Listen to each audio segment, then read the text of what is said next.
नमस्कार, मी सौरभ कोरटकर. जयम विशेषमध्ये आपल्या सगळ्यांचं स्वागत. लोकसभेत ऑपरेशन सिंदूरवरील चर्चेदरम्यान विरोधकांचा गदारोळ आज पाहायला मिळाला. ऑपरेशन सिंदूरवरील चर्चेसाठी सभागृहात 16 तासांचा वेळ देण्यात आला. यावेळी विरोधक आक्रमक झाल्याचं पाहायला मिळालं. संसदेमध्ये आज ऑपरेशन सिंदूरवरून वादळी चर्चा झाली आहे. विरोधकांनी यावरून सरकारला अनेक प्रश्न केलेत. तसंच याबाबत सरकारने पारदर्शक माहिती देण्याची मागणीही केली आहे. 3 महिने झाले तरी पहलगाम हल्ल्यामागचे दहशतवादी का सापडले जात नाहीत असा सवाल विरोधकांनी केला आहे. तसंच भारत पाक तणावाच्या वेळेस जगातला एकही देश भारताच्या बाजूने का उभा राहिला नाही असा प्रश्न सरकारला केला आहे.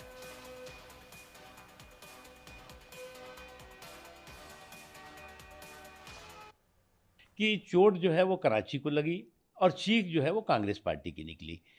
और आपने अभी एकदम लेटेस्ट उदाहरण देख लीजिए कि कांग्रेस के एक बड़े नेता जो है वो उस पर सबूत मांग रहे हैं, सवाल कर रहे हैं। तो कांग्रेस जो है वो इधर सवाल करेगी और पाकिस्तान वहाँ से सबूत मांगेगा। ये सब सवाल और सबूत की जुगलबंदी इस बात का प्रमाण है, इस बात का प्रतीक है कि कांग्रेस जो है वो हमारे देश के सेना के शौर्य और पराक्रम पर का अपमान हमेशा करती रही है। जो अभी जो सिंदूर की जो ये पूरा बड़ा जो ये लड़ाई छिड़ी और जिस तरह से भारतीय जनता पार्टी के नेतागण, बड़े बड़े मंत्री मंचों से किस तरह की बयानबाजी करी हमारे फौज के अफसरों के लिए, अगर उनके साथ वो खड़ी दिखाई देती तो मैं समझती हूँ ज्यादा अच्छा होता। बिहार में जो 65 लाख मतदाता को काट दिया है कौन सा डिबेट पे कुछ बोलेंगे? अंदर बोलेंगे, अंदर बोलेंगे अगर बोलेंगे। मतलब शुरू नहीं हो पा अभी एडजर्नमेंट दोबारा से हो गई Rahul ji. I am aware of that, that's why I am standing outside the house. क्या वजह रही? बोलेंगे कल कौन सा अलंकार आ रहे हैं और किस तरह से हमने पाकिस्तान को हराया है ऑपरेशन सिंदूर में, ये सारी घटनाओं की यदि चर्चा हो जाएगी तो पूरी दुनिया के सामने जो कांग्रेस ने पिछले 3-4 महीने से एक नाटक कर रखा है वो एक्सपोज हो जाएगा। इस डर से कांग्रेस हमेशा गोल पोस्ट बदल रही है। तर आज संसदेत संरक्षण मंत्री राजनाथ सिंह यांनी भारत पाकिस्तान तणाव, युद्ध आणि ऑपरेशन सिंदूरबाबत माहिती दिली. भारताकडून दहशतवादी हल्ल्याला सडेतोड प्रत्युत्तर देण्यात आलं असून दहशतवाद्यांचे 9 अड्डे उद्ध्वस्त केले अशी माहिती राजनाथ सिंह यांनी दिली आहे. तसंच अवघ्या 22 मिनिटात आम्ही ऑपरेशन संपवलं असंही राजनाथ सिंह यांनी सांगितलं. पूरा ऑपरेशन मात्र अध्यक्ष महोदय जानकर पूरे सदन को प्रसन्नता होगी कि विद इन 22 मिनट्स पूरा ऑपरेशन समाप्त और हमने आतंकवादियों को उनके घर में घुसकर मारा। सशस्त्र बलों ने हमारी माताओं और बहनों के सिंदूर का बदला लिया। प्रत्येक भारतीय इस भावना से ओतप्रोत हो गया। अध्यक्ष महोदय, मैं चाहूंगा कि पूरा सदन एक बार हमारे सेना के बहादुर जवानों के शौर्य और पराक्रम का हमने दुनिया को बताया कि आतंकवाद के खिलाफ हम सरहद के इस पार भी मारेंगे और जरूरत पड़ी तो आतंकियों के घर में घुसकर भी मारेंगे। यह बदलाव प्रधानमंत्री मोदी जी के नेतृत्व में आया. या संदर्भात ठाकरे गटाचे खासदार अरविंद सावंत आणि राष्ट्रवादी पवार गटाचे खासदार अमर काळे यांनी काय मुद्दे मांडले ते पाहूयात. विरोधकांनी अनेक प्रश्न उपस्थित केले. पहलगाम हल्ल्यावरून, त्याचबरोबर ऑपरेशन सिंदूरवरून सुद्धा सरकारने आपल्या सांगण्यामध्ये पारदर्शकता ठेवावी अशी अपेक्षा देखील विरोधकांनी व्यक्त केली आहे. इर्द गिर्द हमारे जो राष्ट्र है, एक राष्ट्र हमारे साथ नहीं बात करता। हम तो विश्वगुरु है, हम तो विश्वगुरु है, पूरे दुनिया में घूमते हैं, 200 राष्ट्रों में गए, पाकिस्तान के आतंकवाद के बारे में बात करते हैं। आतंकवाद के लिए हम कॉम्प्रोमाइज नहीं करेंगे, नहीं करना चाहिए, सराहना करता हूं, प्रधानमंत्री को धन्यवाद भी देता हूं। लेकिन माननीय प्रधानमंत्री जी, आपके साथ पूरे विश्व में एक राष्ट्र भी नहीं खड़ा रहा। ये देश के लिए हम टिक्का टिप्पणी के लिए नहीं खड़े हैं। यहाँ एक राष्ट्र आपके साथ खड़ा रहता है, वो इस्राइल खड़ा रहा, नेतन्याहू, और हम ईरान के खिलाफ खड़े रहे, जो ईरान आपको तेल देता है और कहता है पैसे बाद में दे दो, चलेगा लेकिन तेल ले लो। उस ईरान के साथ का रिश्ता भी बिगड़ गया। ये हमारी परराष्ट्र नीति है। हा इतका मोठा हल्ला आपल्या देशावर झाला. 26 लोक या हल्ल्यामध्ये त्या निमित्ताने शहीद झाले. परंतु जे 5 आतंकवादी जे या हल्ल्यामध्ये सहभागी होते, या 5 आतंकवादींचं आता जवळपास 3 महिने पूर्ण झाले या हल्ल्याला. 3 महिन्यानंतर सुद्धा हे 5 आतंकवादी अजूनपर्यंत आपल्याला भेटले नाही. हे आपल्या सरकारचं सर्वात मोठं अपयश आहे. हे सुद्धा त्या निमित्तानं आपण लक्षात घेतलं. इंटेलिजन्सचा काय फेल्युअर आहे या संदर्भामध्ये सुद्धा विचार त्या निमित्तानं आपण केला. तर एकीकडे संसदेमध्ये हा सगळा गोंधळ आरोप प्रत्यारोप सुरू असताना भारतीय लष्कराकडून एक महत्त्वाचं ऑपरेशन काश्मीरमध्ये राबवण्यात आलं. त्यात पहलगाम हल्ल्याशी संबंधित दहशतवाद्यांना कंठस्नान घालण्यात आलंय. ऑपरेशन महादेव अंतर्गत लष्कराने ही मोठी कारवाई केली. यात दहशतवादी यासीर आणि सुलेमानीचा खात्मा करण्यात आलाय. दहशतवाद्यांच्या खात्म्यानंतर लष्कराने शस्त्रसाठा देखील जप्त केलाय.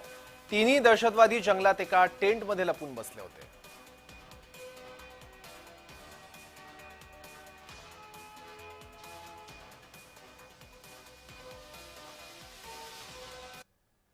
तर याबद्दल तपास यंत्रणेच्या अधिकाऱ्यांनी काय माहिती दिली आहे ते एकदा पाहूयात. अभी ऑपरेशन इज स्टिल कंटिन्यू, ठीक है ना. It was an operation which is quite prolonged for a long time, ठीक है ना. That is still continuing, but in which Jammu Kashmir Police, paramilitary and army, they have an exchange of fire in the higher reaches. So as per the interior reports, 3 bodies have been observed and seems to be neutralized. So this is all, but still it is operation, so I would not like to divulge much at this moment. लष्कराचं operation Mahadev लष्कराच्या विशेष मोहिमेत या 3 दहशतवाद्यांचा खात्मा झालेला आहे. लष्कराने हे विशेष operation राबवलं आणि त्याच वेळी संसदेमध्ये मात्र गोंधळ सुरू होता. हे ऑपरेशन नेमकं कशा पद्धतीने राबवण्यात आलं ते पाहूयात. लष्कराच्या विशेष मोहिमेत 3 दहशतवाद्यांचा खात्मा करण्यात आला.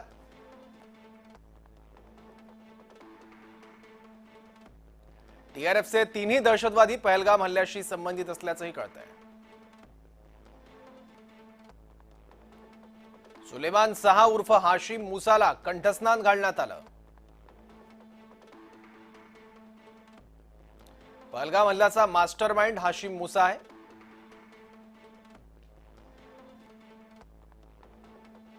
हाशिम मुसाने पॅरा कमांडोचं प्रशिक्षण घेतलं होतं.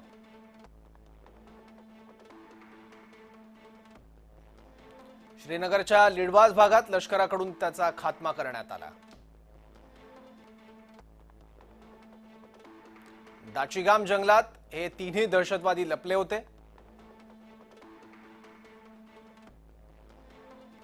लष्कराचा टॉप कमांडर अबू मुसाचा खात्मा करण्यात आला. चिनार कॉर्प्सच्या कारवाईचं लष्कर प्रमुखांकडून देखील कौतुक करण्यात आलं.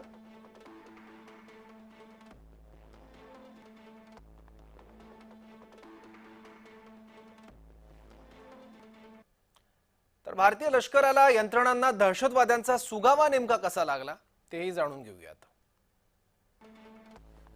एक संशयास्पद संवाद लष्कराच्या हाती लागला.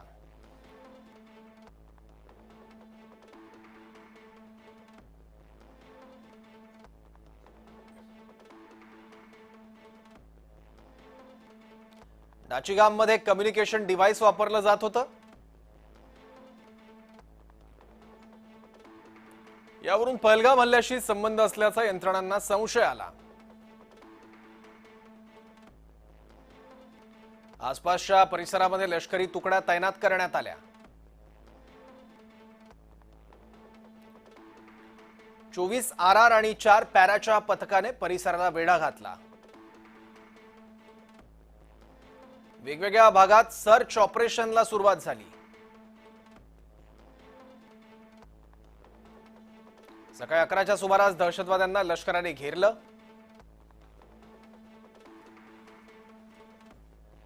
दहशतवादी आणि लष्करामध्ये चकमकीला सुरुवात झाली.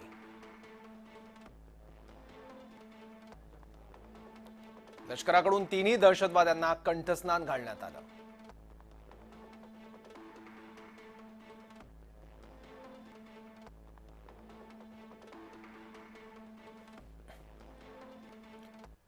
तर मारले गेलेले दहशतवादी कोण होते तेही पाहूयात. आदिल हुसैन ठोकेर हा जम्मू काश्मीरच्या अनंतनाग इथला होता. लष्कर ए तय्यबा या संघटनेशी संबंधित आणि त्याच्यावर बक्षीस होतं 20 लाखांचं. दुसरा दहशतवादी अलीभाई हा मूळचा पाकिस्तानचा. संघटना लष्कर ए तय्यबा, त्याच्यावर देखील बक्षीस होतं 20 लाख रुपयांचं. आणि तिसरा दहशतवादी आहे हाशिम मुसा, पाकिस्तानमधला. त्याची संघटना आहे लष्कर ए तय्यबा आणि त्याच्यावर बक्षीस होतं 20 लाख रुपयांचं.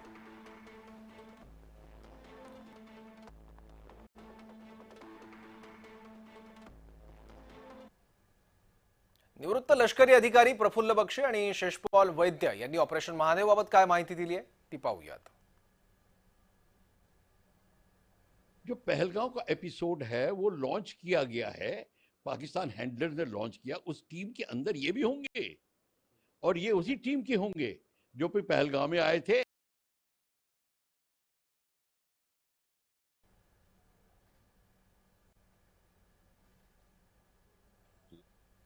इसको टीआरएफ आजकल कहा जाता है, उससे ताल्लुक है और इनसे काफी असला बारूद मिला है. एक तो इनसे अमेरिकन M4 राइफल मिली है और 2 से AK-47 मिली है और 17 ग्रेनेड मिले हैं. तो कितना इनको असला बारूद इनके पास था. और मुझे लगता है श्रीनगर के पास अगर ये वहां आए हैं तो वहां छुपे हुए थे, क्योंकि ऐसी डिफिकल्ट जगह पे ऑपरेशन करना बहुत मुश्किल होता है. जो पहलगांव का एपिसोड है वो लॉन्च किया गया है, पाकिस्तान हैंडलर्स ने लॉन्च किया. उस टीम के अंदर ये भी होंगे और ये उसी टीम के होंगे जो भी पहलगांव में आए थे और ये इनको यहाँ भेजा गया है. तो ये हो सकता है कि उसी टीम के हैं, वो हैंडलर्स हैं. जैसे हम आपके से निरंतर कहते आए हैं, ये अंदर पीओके के अंदर कोई 18, 20, 25 किलोमीटर अंदर है. तर आज राज्यात सुद्धा एक महत्वाची घडामोड घडली. ही घडामोड नेमकी काय ते आपल्याला बघायचं आहे, पण एका छोट्याशा ब्रेक नंतर.